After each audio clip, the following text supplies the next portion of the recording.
What's your lemonade stand story? And he was like, YouTube's going to be the next big thing, Devin. Like, you need to get on that. You need to get on it early. And I'm like, And all of us, we all go through our own trials, our own level of stuff. Sure hope this works out. Otherwise, this will be a huge waste of time. I mean, what else is it all about other than just taking risks and continuing to try and grow and hopefully get better and better at making things? And most of the billion-dollar brands you've seen were started by people that were just solving a problem for themselves. We're telling lemonade stand stories from some of the world's top creators, makers, and go-getters. We're rolling right now. Hey, We're having fun. We're rolling. Yeah. Hey guys, this podcast today is sponsored by Yalla, a task management and team collaboration software that we use at Lemonade Stand. We use Yalla to keep all of our team members organized, wherever they are. In fact, we used it to plan and organize this podcast. Visit yalla.team, that's YALLA.team, and try it for free. We also have a special offer for all listeners of this podcast. Use promo code LEMONADE and get a lifetime 25% off if you upgrade. What's going on, guys? This is Chan Prabhakar with the Lemonade Stand Stories podcast, and I'm here with Amelia Wilcox, and this is going to be a speed podcast. We're going to jump through this. It's going to be so fun and so exciting because she's back to back. That's how popular Amelia is, and we're very excited. But it was interesting because another guest, and we just barely decided. It was Daniel from Sensei that introduced us, and he was like, "You got to have Amelia on the podcast. She's so great. She's fantastic." She had a completely different business before the pandemic, and after the pandemic had to pivot to stay afloat. And I was kind of looking up a little bit of Zenovate, which is currently that's what you founded, I believe. And it's all about having mental health in the workspace. And I'm like, dude, I need more mental health in my own life, in my own workspace. So anyway, Amelia, thank you so much for joining me on this fun adventure on the Lemonade Stand Stories podcast.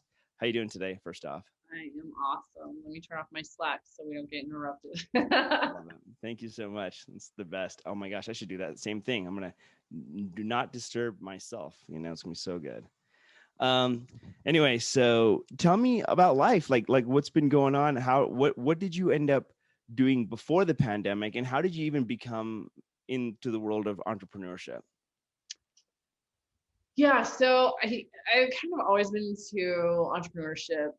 I mean, in my childhood, I have memories of my dad could get these giant chocolate chip cookies wholesale from Amazing. His job, and so I would buy them from him and then take them to school and sell them. So it's I think I paid 50 cents a cookie, and I could sell them for $2 a cookie. And I did that for a while till the school shut me down. And then oh gosh, they did.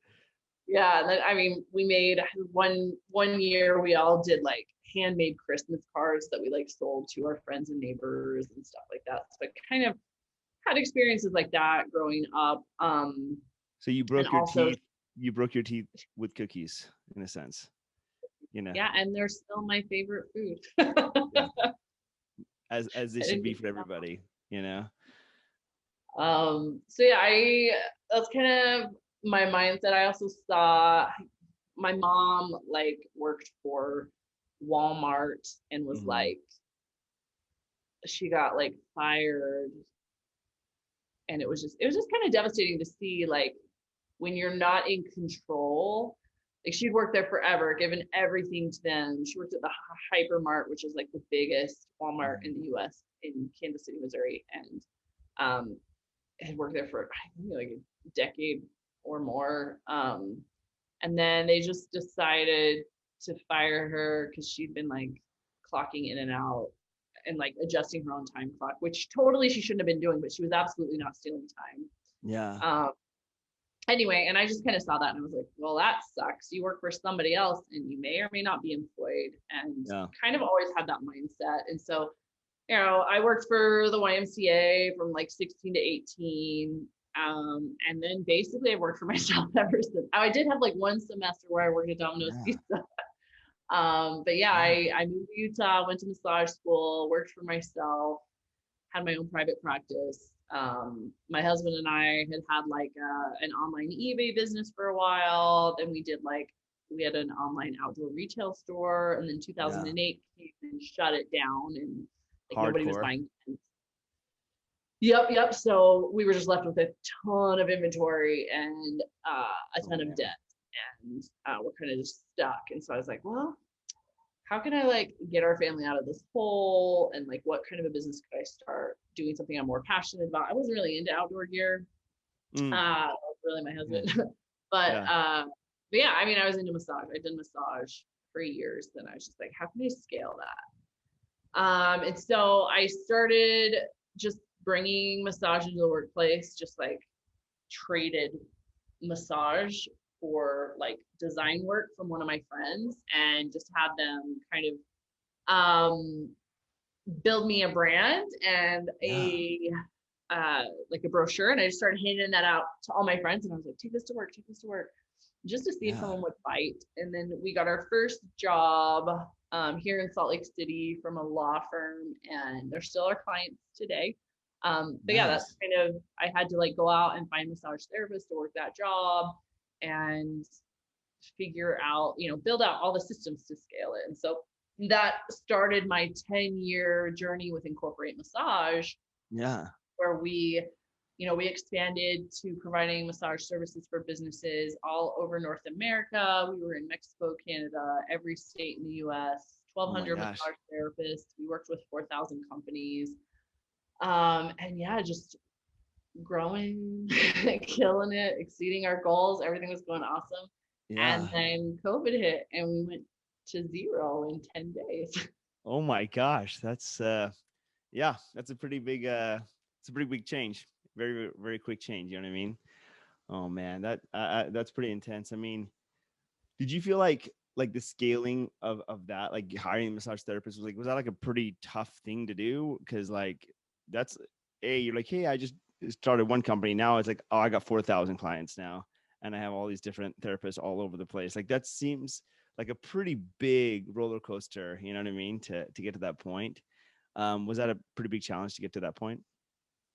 I don't feel like it was that big of a challenge. I mean, the big challenge in doing this kind of like on-demand service provider kind of model, like a tech services business, is you have to have the supply before you have the demand, and that supply quits when there's no work, right?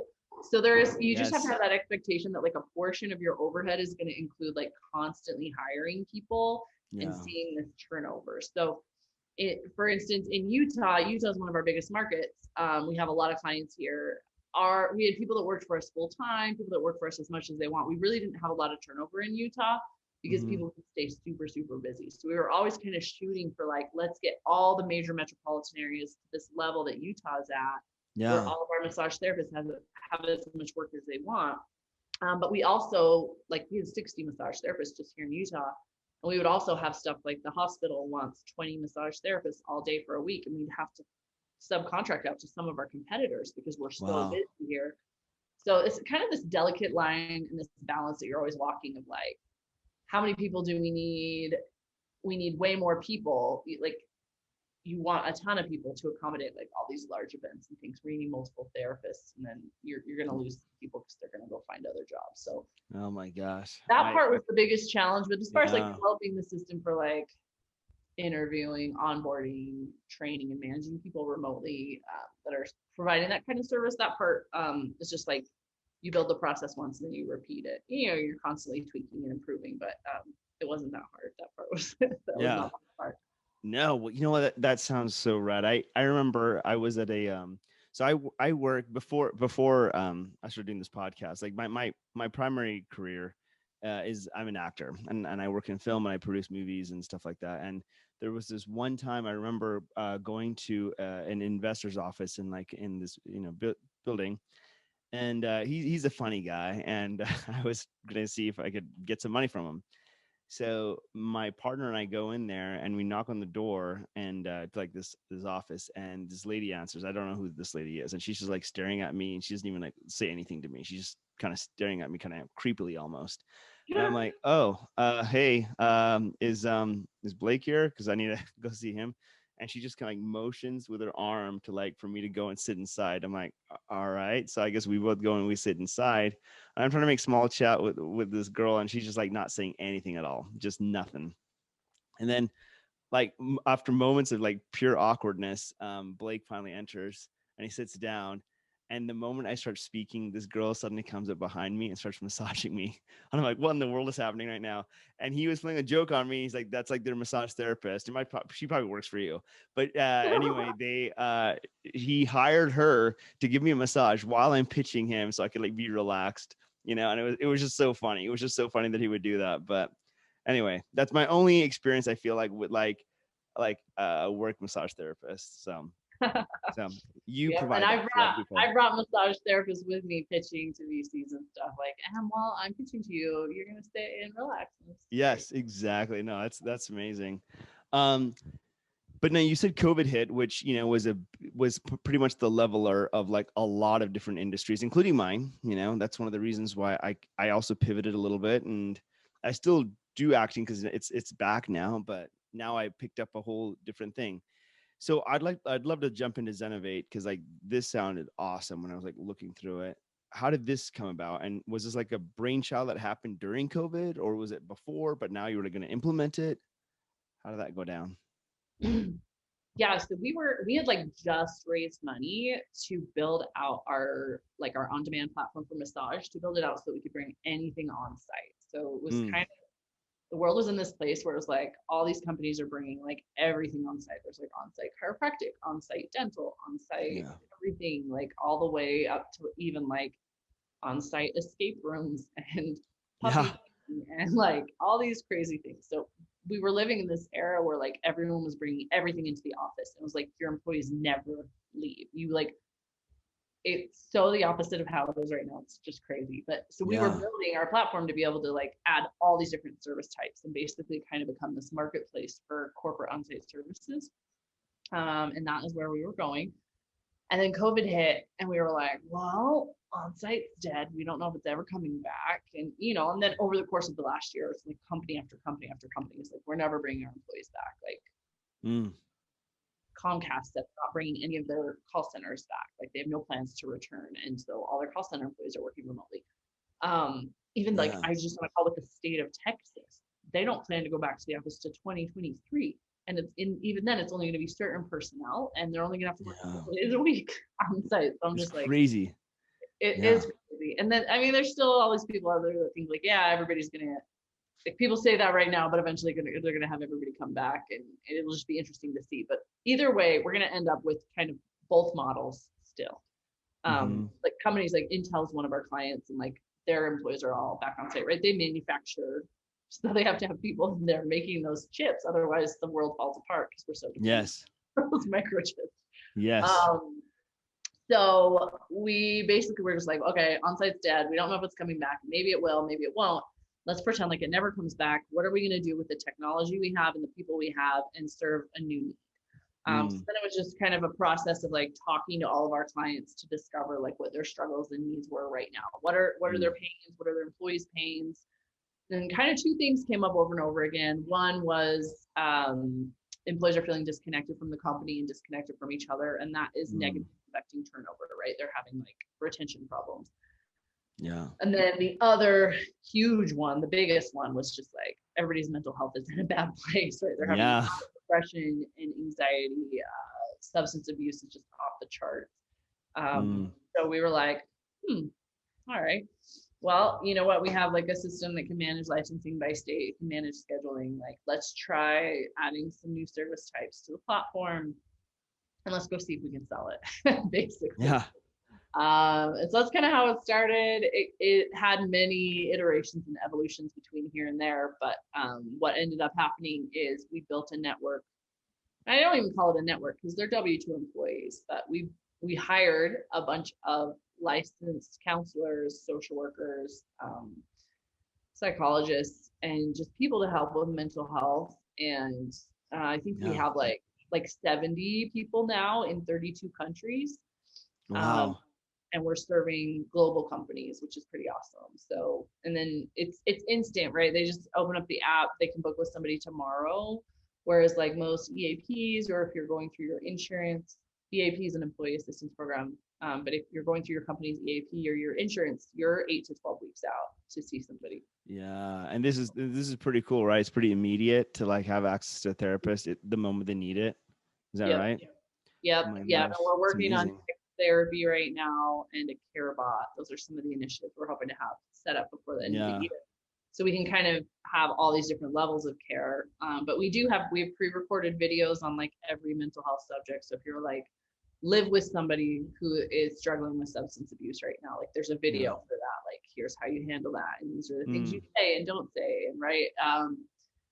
Or, you know, if you're struggling with anxiety or you have a child that's dealing with depression. So there's like videos for all those things. So people can watch the video. There's articles basically for every video we have. There's like a written form of that they can download and read, or they can talk to a live counselor if they need to. So we're just building in kind of like some more levels where it's like they could text a therapist if they want, or chat instead of having to set up an appointment. But that's incredible. Yeah. That's super great, you know, and it's like super media. A buddy of mine has done something kind of similar for himself because he has his own therapy practice, and he's like, you know what, I want to make it more online and more streaming so now he is like traveling the world with his wife and doing therapy from wherever he's at around the world. And as long as they've get internet access, they're able to like still make that connection and talk to people and stuff. Do you feel though that is there a difference between the face-to-face connection of like personally meeting with someone versus like doing it through like an online platform? Is there any difference there, or are people still able to like connect pretty well and like be able to, you know? I mean, there's a their own issues. difference. Like there's a difference of you and me talking right now versus sitting in my office and like being able to read entire body language versus just like from the neck up, right? Yeah.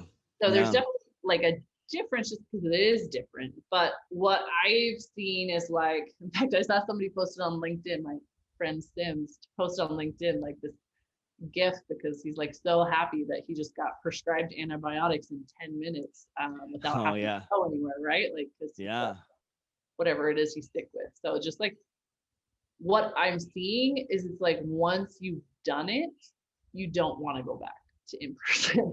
It's like once you have the convenience. I have 2 daughters that are in therapy for different things, and they meet with their doctors over Zoom too.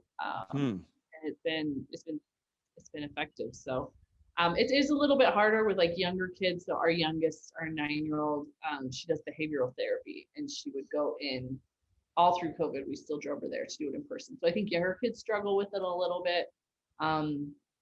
Maybe people that struggle with technology struggle with it a little bit. But I mean, some people really like it because they're way more comfortable in their home than they are in somebody else's office. So I think it's just a matter of like trying it, and then once you've done it, you're like, oh, this is way better. This is way easier. I don't want to have to go somewhere. So, I mean, we have not seen a decline, or I mean, that has not been a problem. The utilization is like crazy high. So people. No, I think it's super important. I mean, here's the deal. Like I was having lunch with a buddy of mine last year, and he opened up to me about the depression that he was facing. And I was pretty surprised because, like, you know, the guy's like a very confident, you know, like just, you know, pretty like rock solid type of dude. And I started like looking around and realizing, oh my gosh, like the isolation has really, really done a number, like way more than like, you know, like I think way more than the effect of coronavirus. I think like the aftermath of it, like the isolation, the depression from that has been really tough on a lot of people. So I think you've definitely found like an awesome problem to solve. You know what I mean? And so that's amazing.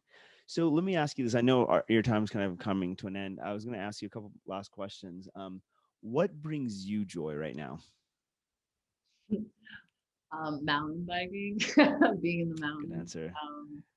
It's so nice. I actually just got back from mountain biking, which if anybody's watching the video, that's why I look like this. Listen, I think this is fantastic. Yeah. Yeah, I just being outside, being with my family, canyoneering, just I also love creating, right? Like I love work Yeah. with building something that didn't exist before, solving problems. But I mean, doing massage was super rewarding because you finish a massage event and everybody's like, that was so amazing. Yeah. My boys are so happy and we're so relaxed and whatever. Like you are constantly getting positive feedback all the time. So it's just like this really rewarding thing. Yeah. And mental health has been even more. It's like when you read people's comments and they're like, I was on the verge of a mental breakdown. I couldn't get into my EAP for 8 weeks. And then my company launched Zenovate and I was able to talk to someone tomorrow and like avoid like the suicidal thoughts that I was having, like manage that. Yeah. And they're like, somebody else left a comment the other day that said that their life took a 180-degree turn. You know, there's nothing rewarding than that. So I mean, that brings me a lot of joy too. So I love it. No, that is really incredible. I mean, like that's like that's a dream, right? Like to be able to create something and have a really positive influence on somebody is awesome. Like I have the same type of high when I make a film or something and it comes out and people are impacted in a positive way as a result of like the story or whatnot, right? And I think that's what it is, like finding ways to like really empowering people. Um, and yeah, like I said, so I had a buddy of mine last year. Unfortunately, he passed away, but he was a big advocate. His name is Colin Karchner, and he was a big advocate on like saving the kids, like saving kids from like their cell phones and like from social media and all that type of stuff. And the reason why was he just said like, look, it actually isolates a lot more than you think and makes kids feel like they're worthless. And it was like a really eye-opening thing for me to be like, wow, it's interesting how many people struggle with different type of illnesses or feeling like they don't feel good enough or whatever it is. So We're it's just so awesome that you're able social. to do that. We're meant to be social, and yeah, I think the issues with kids' anxiety and depression that's been connected to cell phone use is just another illustration of that. Just Yeah. like what we've been experiencing with COVID, it's crazy. Yeah, we need each other. We need each other. And I think that's a powerful message. So last two questions for you. Okay. What is your greatest fear right now? That's a fun question. It's a fun question. I think my biggest fear is really just like becoming like not able. Either, I've been dealing with like lots of injuries and like illnesses over the past 4 years and like losing my ability to do the things that I love and being like left behind by everybody else that's going off and doing all the things I love. So I don't like that feeling of not being able to just do what I want to do. So Yeah. I'm like afraid of like getting dementia or like breaking my leg or lots of things. It's interesting. I don't mountain bike, but I'm a big avid snowboarder and I love to go fast, but I have my limits too, because I'm just like, you know what? I have to like weigh the risks. Like if I do a jump and I get hurt, what is that going to do for me down the road? And I'm like, and so I just avoid jumps at all costs. I'm like, nope, I don't want to even like attempt it and get hurt and then like have like all these other things. So I totally get that. And then the last question is, what would you tell your younger self, the one that is like, loving selling cookies and all that stuff? What would you tell yourself now, knowing what you know now? I mean, I think it's just that you're like so much stronger than you think you are. Like, isn't that the thing that none of us really know until we're like pushed through the fires of hell? Absolutely. Like you don't really know what you're actually capable and what you can endure until you've been pushed. So if I wanted to talk to my younger self, I would be like, you are freaking tough and strong and like you can do it and you're capable of a lot more than you think you are. So yeah, I love it. It's a great way to end this podcast. But no, seriously, I think like, being brave and being confident in the fact that you can face the challenges that are presented to you is awesome to know. And sometimes it just means taking a day at a time. You know what I mean? Like just one step at a time. So exactly. well, seriously, Amelia, thank you so much. Thank you so much for creating what you've created, for being on this podcast. I hope you go back to doing massages and doing that part of your business again, because when I make more movies, I want to hire you guys to come and massage like fellow actors on set, you know? Yeah. So, We've actually done a lot of actors yeah. and done work with like NBC, and it's fun. So No, that's awesome. Yeah. Awesome. Well, thank you so much. And yeah, we'll chat soon. Okay. Thanks so much for listening to the Lemonade Stand podcast, and we hope you enjoyed this episode. Be sure to subscribe to the podcast on whatever platform you use to be alerted when we release new episodes. We'd also love to hear your feedback in the reviews, and if you or someone you know has an awesome Lemonade Stand story, please reach out to us on social media and let us know. Thanks so much, and have a great day.